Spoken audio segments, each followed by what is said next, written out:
Ben moi, écoute, je me lance sur de quoi d'un peu plus moderne, un peu plus récent. Hein? On se transporte des années 50 à plus les années... Et qu'on vous fait voyager. Oh, Hein? ouais, Vous êtes c'est pas le fun, content. hein? Et tabarnouche, je pense qu'on pourrait se trouver des commandites avec Air Transat.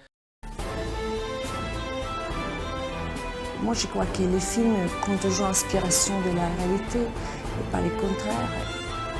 Ce qui m'intéresse, c'est qu'on parle des choses, que ce soit bonnes ou mauvaises, ça m'est égal. C'est pas de pogner sur le marché, l'art, c'est d'exprimer ce que tu as d'intérêt. What other art form do you create on a schedule? Je dois dire que je trouve que choquer est une qualité. I think it's interesting for an audience to get lost in a different world. We need to know how ideas and emotions are expressed through a visual form.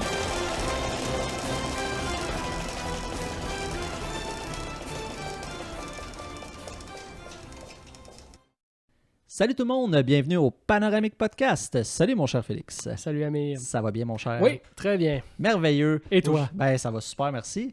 Là, cette semaine, on fait une chronique. Les chroniques. Ben oui, retour des chroniques. Retour comme des ça. chroniques, super. Tel le printemps, ça revient de manière cyclique. Eh oui, bon, ben Faut cool. jamais désespérer, une autre chronique s'en vient. Une autre chronique.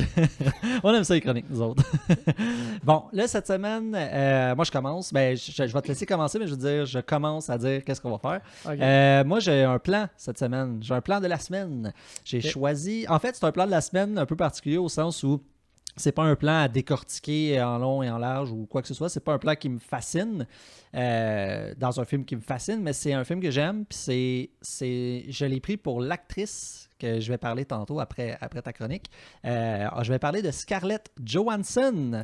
Ouh. Oui, monsieur. Fait que je vais vous parler un petit peu d'elle, un petit peu pourquoi j'ai choisi de parler de Scarlett Johansson. Fait que, On a une idée, mais bon, on va se retenir de la dire. ça, c'est des préjugés, ça. Non, ben, je suis un être bourré de préjugés. Bon, fait que là, en attendant qu'on garde le monde en haleine, hein, toi, Ouais, tu vas nous parler de quoi, toi? Oui, c'est ça. Arrêtez d'être un mâle toxique 2 secondes. Et puis, en fait, non, mais moi, j'ai une chronique, en fait, chronique anniversaire. Ouais. Je vais parler du 70e anniversaire du tournage du film I Confess d'Alfred Hitchcock qui a eu lieu donc à Québec en 1952. Et puis, est-ce qu'on a fini la présentation puis je me lance tout de suite? Ou, Shoot, mon cher, shoot. Je shoot. Ben oui, en fait, je dois dire, c'est une chronique hommage à ma maman, en fait. Oh! Parce que ma mère est une grande fan d'Alfred Hitchcock. Et donc, c'est ça, comme je disais, le tournage d'I Confess qui a eu lieu dans la ville de Québec. Moi, je me rappelle quand j'étais enfant, souvent l'été, avec ma mère, on allait à Québec. Et puis, on aimait bien comme se promener sur les lieux de tournage d'anciens films. Parce que c'est beaucoup tourné dans le Vieux-Québec, donc il n'y a rien qui a changé, évidemment. Les bâtiments patrimoniaux sont toujours là. Le bon vieux cachet. Oui, c'est ça. Et puis c'est d'ailleurs, c'est en partie ce cachet-là qui fait la force du film. Puis c'est en partie, il y a des raisons pourquoi la ville de Québec a été choisie que je vais vous détailler tout à l'heure. Ouais. Et puis, commencer peut-être en disant que c'est un des films un peu mal aimés de la filmographie de Hitchcock. C'est rarement cité comme étant dans ses chefs-d'œuvre. C'est vrai, on entend toujours Vertigo, Psychose, on entend d'autres films, mais... Ça fait suite aussi à un film de lui qui est très, très apprécié puis qui avait été un gros succès à l'époque, qui est Strangers on a Train, en français L'Inconnu du Nord Express, donc qui était sorti l'année d'avant. Et puis comme le film avait bien fonctionné, ben là, on sait comment ça fonctionne à Hollywood. Tu as fait un film qui fonctionne bien, on te laisse un peu amener quelque chose un peu plus personnel, mais si ça marche pas, ben là, il va falloir que tu fasses un truc un peu plus de commande. Hitchcock a dû se débattre avec ça toute sa vie parce que aujourd'hui, on voit Hitchcock évidemment comme un des plus grands cinéastes de tous les temps, comme un des plus grands novateurs au niveau technique, mais à l'époque, c'était perçu comme un cinéaste commercial. Donc, il devait faire des films qui marchent bien au box-office. Autrement, ça ne fonctionnait pas. C'était les critiques des cahiers du cinéma qui ont été les premiers dans les années 50 à dire non, Hitchcock, c'est un auteur. C'est un grand cinéaste, exact. Faut se rappeler de ça quand on parle de ses films. Ouais, François Truffaut, d'ailleurs, qui fait les vieilles chroniques, les vieilles interviews avec... Oui, tout à fait. Truffaut, ça va être très Hitchcock. important, ça, pour le statut d'auteur de Hitchcock. Les entretiens avec Truffaut, comme tu dis, ont été vraiment très, très, très importants. Et puis, Donc, c'est ça, je dis, c'est un film un peu personnel à Hitchcock, mais qui est pour, en fait, déjà deux choses qui font référence, qui sont en contact direct avec son enfance, en fait. Parce qu'il y a une anecdote que Hitchcock aimait bien raconter de lui quand il était enfant. À un moment donné, ses parents l'avaient envoyé dans un poste de police avec un petit billet dessus qui avait écrit quelque chose. Il n'avait pas le droit de lire ce qui était écrit là-dessus. Ses parents lui ont dit, tu vas au poste de police, tu donnes le billet à l'agent qui est là et ensuite tu verras qu'est-ce qui va t'arriver. Et il a fait, il porte le petit message, tout ça. Et l'agent le prend et l'amène dans une cellule et l'enferme là toute la journée. Et quand, à la fin de la journée, bon, évidemment, le petit Hitchcock est un peu traumatisé de s'être fait enfermer comme ça, sans crier gare. Et il peut sortir du poste de police et il y a ses parents qui l'attendent et qui lui disent « Là, on a fait ça pour te donner une leçon parce que ça, c'est une prison. C'est là où les méchants vont quand ils commettent des crimes et on veut que tu saches que si tu fais quelque chose de mal, c'est là que tu vas te ramasser. » Donc, drôle de façon d'éduquer son enfant. Mais ça va marquer beaucoup le cinéma d'Hitchcock parce que souvent, un des thèmes qui revient souvent, c'est l'accusé à tort. Ça revient dans plein de ses films. Entre autres dans The Wrong Man, entre autres dans Frenzy, je veux dire, et dans I Confess aussi, parce que le thème dans I Confess, c'est justement un prêtre catholique qui est accusé du meurtre que quelqu'un d'autre a commis, mais il peut pas... il connaît l'identité du meurtrier parce que le meurtrier s'est confié à lui, en fait, est venu se confesser à lui, mais à cause du secret de la confesse, comme prêtre, il n'a pas le droit de dire qui est le meurtrier. Donc, il est là à subir les attaques, le procès, les colibets, bon, tout ça, tout ce qui tombe dessus. Et il peut pas se défendre en disant la vérité. Donc, le thème de l'accusé à tort, très, très fort chez Hitchcock. Ouais. Puis évidemment, Hitchcock a grandi dans une famille très catholique, contrairement à beaucoup d'Anglais. Les Anglais qui sont plutôt protestants, mais lui, il a grandi dans une famille de catholiques. Alors, de faire un film qui parlerait de sa foi catholique, ça lui tenait à cœur. Et c'est pour ça qu'il a choisi la ville de Québec aussi. Parce qu'en terre québécoise, donc en terre catholique, c'est un film qui n'aurait pas pu être fait aux États-Unis. Exact. En tout cas, plus difficilement. Ça n'aurait pas été aussi fort si il l'avait fait là-bas. Puis toi puis moi, je me rappelle, excuse de te couper, ça me vient en tête, mais toi puis moi, on disait, je veux dire, c'est dommage qu'on voit pas beaucoup de films qui sont tournés à Québec parce que quelle belle ville cinématographique. C'est vrai. Puis on dirait que Hitchcock, il l'a compris au début des années 50. Oui, tout à fait. Puis à une époque, évidemment, comme on dit, à une époque où le cinéma québécois, lui, est plus qu'embryonnaire. Là. Je pense que Aurore, l'enfant martyr, c'est l'année d'avant. C'est l'année 52 où Hitchcock tourne pour sortir le film après. Donc, c'est vraiment... Le cinéma québécois, à l'époque où Hitchcock tourne, il n'y en a pratiquement pas. Là, non, il n'y a pas grand-chose. Et c'est pour ça que c'est intéressant aussi de voir ça, ce vieux Québec-là, avec avec les figurants qui sont des gens de la place. C'est vraiment cool. C'est intéressant de le film a une certaine valeur ethnographique dans un sens. Oui, étrangement. C'est fun de voir ça. Puis ça a été relativement un défi quand même de réussir à tourner parce que, comme je dis à l'époque, l'Église catholique a une emprise très, très, très forte et eux, ils exigent des changements au scénario là, parce qu'il y a des choses comme ça qui passent pas. Mais au final, il va arriver avec une version qui va quand même satisfaire l'évêché de Québec suffisant pour qu'ils disent comme OK, on vous laisse tourner puis on vous charge rien. L'Église n'a pas demandé d'argent pour filmer dans les nombreux bâtiments qu'elle a prêtés. On est généreux, hein? Oui, non, mais en même temps, ça fait une belle promotion pour le Québec aussi. Mais l'argent, c'est ça, exactement. C'est ça. Nous, les catholiques, ne sommes pas à l'argent et c'est tout à notre honneur. C'est ça. Puis... Donc, OK, j'ai dit ça, j'essaie de reprendre... Excuse-moi, je te coupe tout le temps. Non, mais j'essaie de... Non, mais ça va, il n'y en a pas de problème. C'est juste là, j'essaie de reprendre le fil de mes pensées parce que j'aime pas ça lire ma feuille. Je trouve que c'est pas cool. C'est sûr. On fait des notes parce que des fois, on a 1000 affaires en tête. C'est pas cool d'être en train de lire une feuille. Mais ouais, là, j'en arrive... parce que moi, une question, je me posais, parce qu'au départ, j'ai vu le film... Je l'avais vu assez jeune, fait que j'avais vu la version française, en fait. En français, le film s'appelle La loi du silence. OK. Et de repenser à ça, parce que le film n'est pas seulement tourné à Québec, le film se déroule à Québec.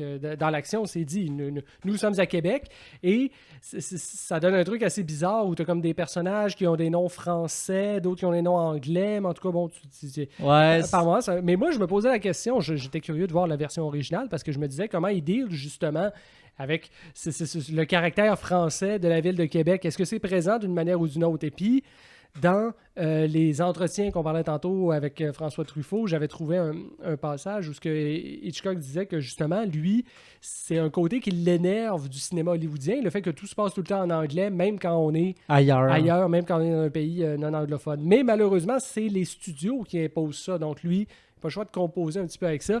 Et de voir la version d'origine, la place du français, le français est pratiquement absent. En fait, à part quelques mots glissés ici et là. Et le seul dialogue français du film, et ça fait mal un peu, c'est quand Anne Baxter parle avec sa bonne. C'est la seule scène qui est en français. Et voilà, le peuple de bonne. Pierre Vallière avait raison, finalement. Nous étions les porteurs d'eau.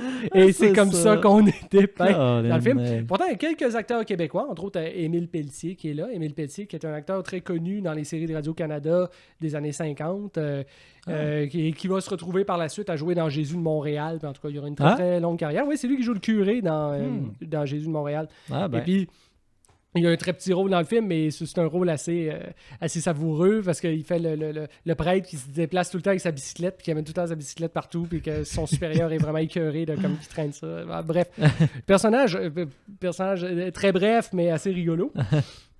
Et donc, voilà, c'est ça la question sur la question du rapport anglais-français. Finalement, il n'y a pas grand-chose à se mettre sous la dent. Ouais, c'est ça, c'est assez limité. Mais écoute, un réalisateur anglais, production anglophone, tout ça, on peut pas s'attendre à du miracle, surtout à cette époque-là. Surtout à cette époque-là, mais n'empêche, j'étais quand même curieux d'en parler. Et puis, au final, c'est ça, comme je disais, c'est un film qui n'a pas fonctionné du tout, en fait, qui n'a pas été un succès en salle parce que les gens n'ont pas compris le thème à cause, justement, de la différence culturelle. Tout le monde qui voyait le film disait tout le temps comme « Ouais, mais pourquoi il dénonce pas le gars? » Parce que pour un public majoritairement américain, donc majoritairement protestant, la question de la confesse, tout ça, ça n'existe pas. Là. Fait que ils comprenaient pas en fait pourquoi le personnage principal, le personnage de Montgomery Clift, le personnage du prêtre, pourquoi est-ce qu'il dénonce pas l'assassin. Puis même, j'ai gardé à côté de moi, j'ai acheté le film en DVD parce que je voulais dans ma collection, tu sais, ça paraît, c'est pas bien, mais juste la catchphrase ici, et « If you knew what he knew, what would you do? » Mais les gens qui ont écrit ça ont rien compris au film, là. C'est pas une question, c'est pas un tourment intérieur, c'est un gars qui tient à sa fonction puis aux règles propres à sa fonction. C'est pour ça qu'il dénonce pas. Là. C'est pas question, mais il faut dire Montgomery Clift joue quand même très bien pour laisser croire que dès le début, le personnage du prêtre ressent une culpabilité. Puis le scénario est très fin à cet égard-là parce qu'on apprend que l'homme qui a été assassiné, c'est quelqu'un qui en voulait, qui avait un conflit au prêtre. Donc, tu sais, souvent dans la vie, quand tu as souhaité quelque chose de mal puis que ça se réalise, même si c'est pas de ta faute, tu sens comme une culpabilité. Le film, il y a une certaine finesse et dans le scénario et dans le jeu d'acteur là-dedans qui est très fort. Mais bon, le film est un flop, le film marche pas. Puis Hitchcock lui-même n'était pas très satisfait du film. Il disait « C'est un film trop sérieux, ça manque d'humour, ça manque de finesse. » En tout cas, c'est son opinion, lui. Moi, je suis pas tout à fait d'accord. Moi, je trouve qu'il y a des superbes qualités dans ce film-là, ne serait-ce que dans les décors, dans la photographie aussi. Très bien filmé. La DOP est sublime, vraiment des beaux clairs-obscurs, très beau noir et blanc. Et puis, voilà, j'ai pas fini ma chronique. Juste un petit dernier commentaire sur l'aftermath qu'il va pouvoir y avoir par après. Souvent, on dit qu'au Québec, nous n'avons pas de mémoire. Mais quelqu'un avait la mémoire de ce tournage-là. C'était Robert Lepage. Il va faire le film Le Confessionnal en 95 qui se passe à Québec. Puis une partie du film se passe pendant le tournage. Je le conseille, honnêtement. C'est un très, très, très beau film, Le Confessionnal. Ça fait longtemps que je l'ai vu, mais c'était bon. Puis encore une fois, c'est bien parce que ça fait écho à l'œuvre d'origine avec tout un discours sur la culpabilité, sur justement les accusations à tort, tout ça. Allez voir, c'est un très beau film. Et puis voilà, moi je conclus ma chronique là-dessus. C'était un hommage à ma maman, la fan d'Hitchcock. Donc, allô! Elle était pour toi, maman. Très cool. De toute façon, honnêtement, c'est un hommage à bien du monde parce qu'il y a bien du monde qui aime Alfred Hitchcock. Ça reste un grand cinéaste. Ceux qui aiment le thriller, là, je veux dire, tu peux pas passer à côté d'Hitchcock, c'est impossible.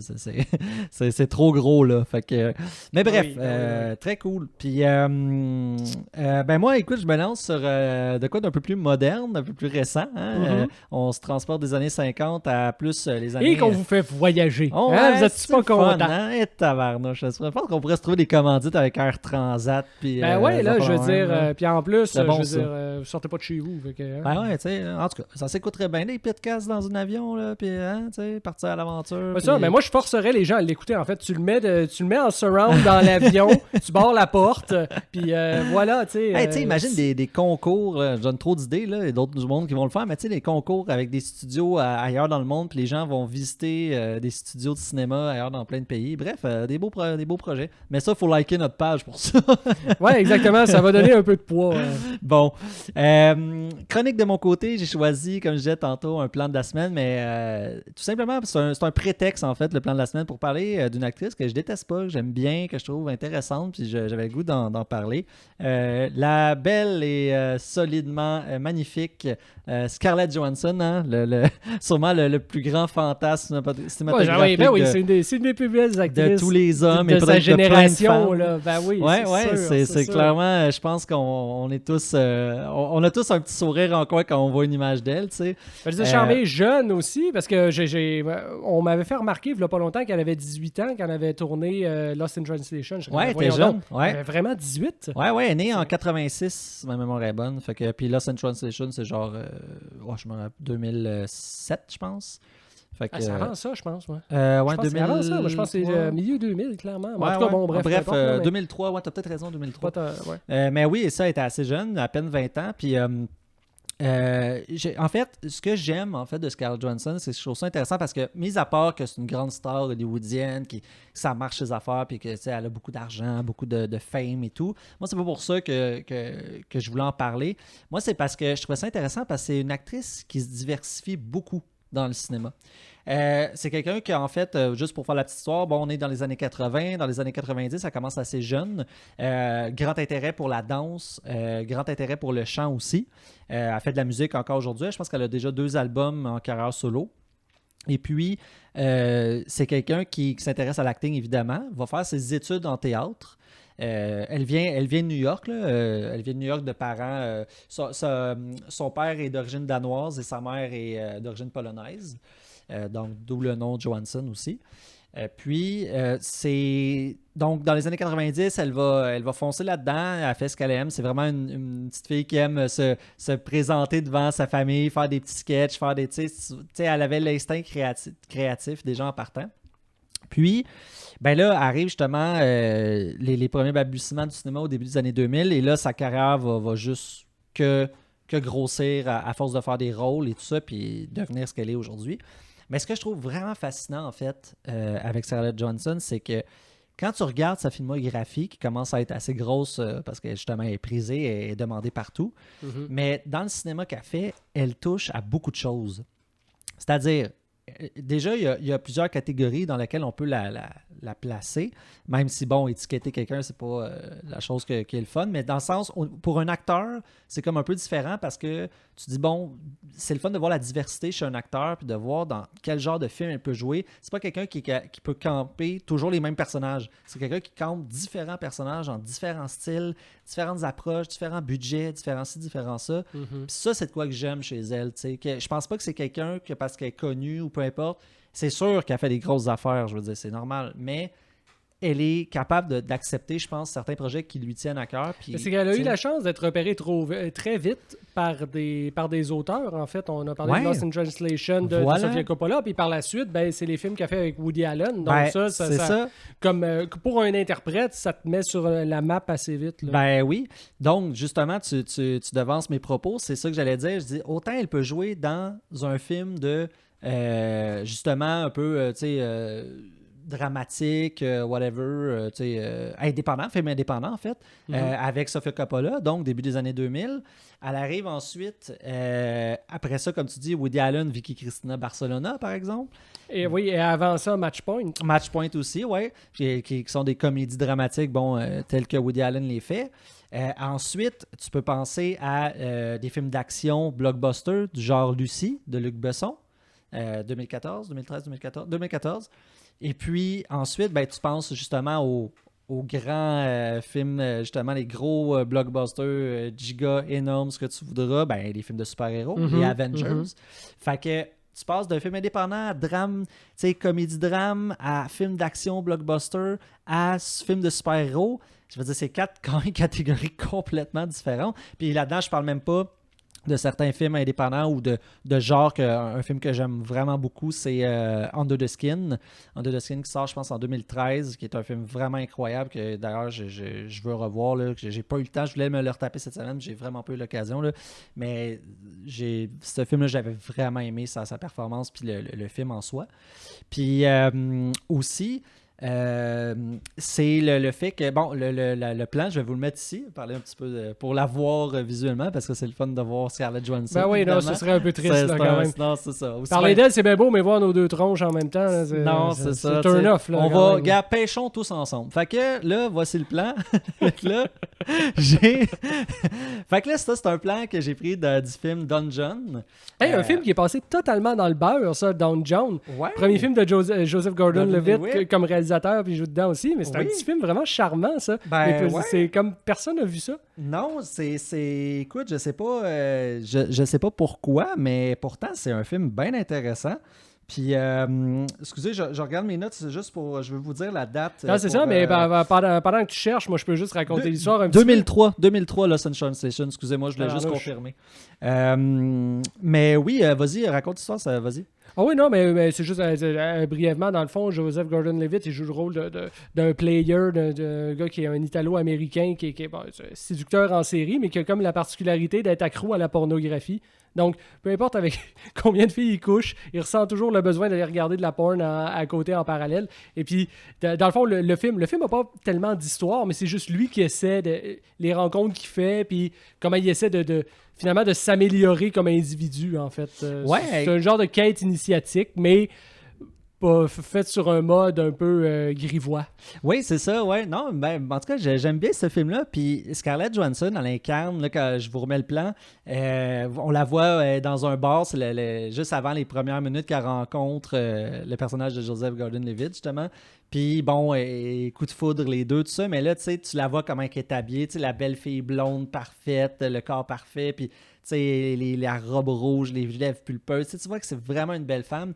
Mais c'est intéressant parce que dans ce film-là, elle est comme ça, mais dans plein d'autres films, elle n'est pas comme ça. Tu sais, dans d'autres films, elle a les cheveux courts, c'est une combattante. Si on pense à Lucie, c'est une femme genre bien innocente au début d'un film.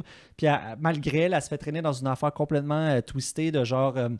elle se fait implanter un genre de virus à l'intérieur d'elle qui fait qu'elle a pas des pouvoirs, mais dans le sens, elle a une force surhumaine. Parce que le film de Luc Besson traite d'un peu de dire l'humain prend quoi, mettons 10% de la capacité de ses cellules, mais techniquement, imaginez si on prendrait 100% de notre capacité, qu'est-ce que ça ferait? Puis il y a toute une aventure alentour de ça, puis c'est Scarlett Johansson qui joue. Fait que, tu sais, puis dans Lost in Translation, c'est juste une jeune femme à Tokyo qui est perdue dans les rues de Tokyo, qui fait la connaissance du personnage de Bill Murray, puis un homme plus âgé qu'elle, mais que les deux sont comme un peu à la même place dans leur vie, cherchent les deux.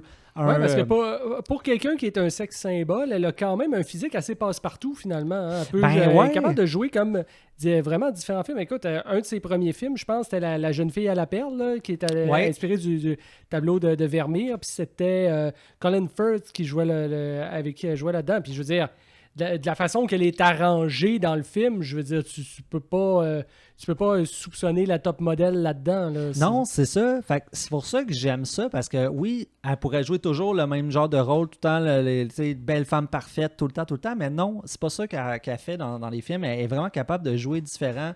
Comme je dis, c'est pas pour moi nécessairement la grande actrice du siècle puis ma préférée, tout ça, mais je voulais vraiment en parler parce que je pense que c'est intéressant aussi justement de voir la diversité d'une actrice que je trouve autant qui crève l'écran physiquement, mais aussi qui crève l'écran dans ses performances. Justement, Under the Skin qui est fait Elle joue une genre d'alien venu d'ailleurs, puis tout ça, puis il y a toute une métaphore par rapport à plein d'affaires. En tout cas, c'est un film vraiment incroyable. Puis c'est ça, tu sais, Vicky Cristina Barcelona, juste une femme qui arrive justement à Barcelone en Espagne. Puis là, c'est très Woody Allen, évidemment, mais il se passe toutes sortes d'affaires, des relations amoureuses. C'est quoi déjà que la phrase au début, elle sait pas ce qu'elle veut, mais elle sait ce qu'elle veut pas, puis la phrase est répétée à la fin, ou en tout cas, c'est un truc comme ça. Là, ouais, ben c'est ça, tu sais, mais j'ai encore une fois une belle femme, mais elle a tout le temps, tu sais, un côté, soit elle peut jouer, tu sais, autant des rôles d'introspection que des rôles plus éclatés, tu sais. Fait que selon les budgets, justement, les gros blockbusters, ben tu vas trouver une Scarlett Johansson beaucoup plus dans l'action, c'est sûr, tu sais, quand on pense à Avengers, Lucy. Mais tu vas arriver dans des films plus indépendants ou des comédies dramatiques, mais tu vas l'avoir plus un peu la jeune femme innocente ou dans Dungeon, justement, la fille qui est un peu stock-up parce que dans le film, elle a beau être belle, mais dans le film, elle est un peu castrante. Là, elle est très. Faut que ça soit parfait. Puis lui, c'est l'inverse. Le personnage de Gordon Levitt, il est vraiment comme. Il apprend à être mieux qu'il était. Puis il y a un vice qui est la pornographie. Tu sais, fait que lui, il est comme. Lui, c'est comme si la vie tourne alentour de lui, mais lui, il est comme moi, je veux ma porno tout le temps. Tu sais. Mais elle donne elle est très droite, elle est très, oh non, moi, mais je veux me marier, je veux, non, on n'ira pas à telle place, on va faire ça comme ça, je veux que tu sois bien, il faut que tu sois parfait. Puis, fait que c'était une femme, tu sais, un peu, tu sais, t'as trouves belle, mais tu te dis, ouf, pas sûr que je sortirais avec une fille de même, elle est très, très intense, tu sais. Fait que c'est ça que j'aime, c'est que dans chaque film que tu la vois, tu sais pas trop à quoi t'attendre, ça va dépendre du film, mais elle est capable de camper des personnages comme ça. Fait que c'est ça, que je voulais qu'on en parler. Je trouve ça le fun de découvrir ce qu'elle fait. C'est quand même, je veux dire, quand même quelqu'un qui est jeune, là. Je veux dire, c'est quelqu'un qui a pas 60 ans non plus, puis pourtant, elle a beaucoup de films derrière elle. Elle a beaucoup de films variés, intéressants. Oui, pour son âge, sa filmographie est déjà impressionnante. Ouais, fait que moi, je pense que c'est une actrice à découvrir dans tous ces films-là. Puis voilà, fait que c'était un petit plan de Dungeon, un petit film. Le fun en même temps, justement, comme tu dis, c'est un film qui a passé un peu sous le radar, mais c'est un bon film. Voyez ça, c'est cool. Puis voilà, la belle Scarlett Johansson. Fait que c'est short and sweet comme ça. Merci pour cette chronique. Ben, merci à toi, mon cher Félix. Fait que, nous autres, on est de même, hein, c'est très diversifié. On parle de Scarlett, on parle d'un film des années 50 d'Hitchcock. Mais moi, je vois ça comme on s'offre des choses aussi. C'est pour ça que je te remercie. Des petits cadeaux. Merci à vous qui nous écoutez comme d'habitude. Écoutez, abonnez-vous. Hein, on est là. Faites des pouces, faites des likes, des commentaires, n'importe. On a des suggestions, on est open, on aime le cinéma, venez parler avec nous autres, venez nous écrire, partager, etc. On aime ça. Fait que, puis merci à Pascal. On aime ça. Mais oui, merci à Pascal. Notre tech qui est là en arrière, qui a chaud, puis qui sue pour nous, mais on l'aime. Fait que c'est correct. Une chaude journée. Une chaude journée. Merci tout le monde. À la semaine prochaine. Ciao. Shit the bed. Well, howdy, folks. Come on in.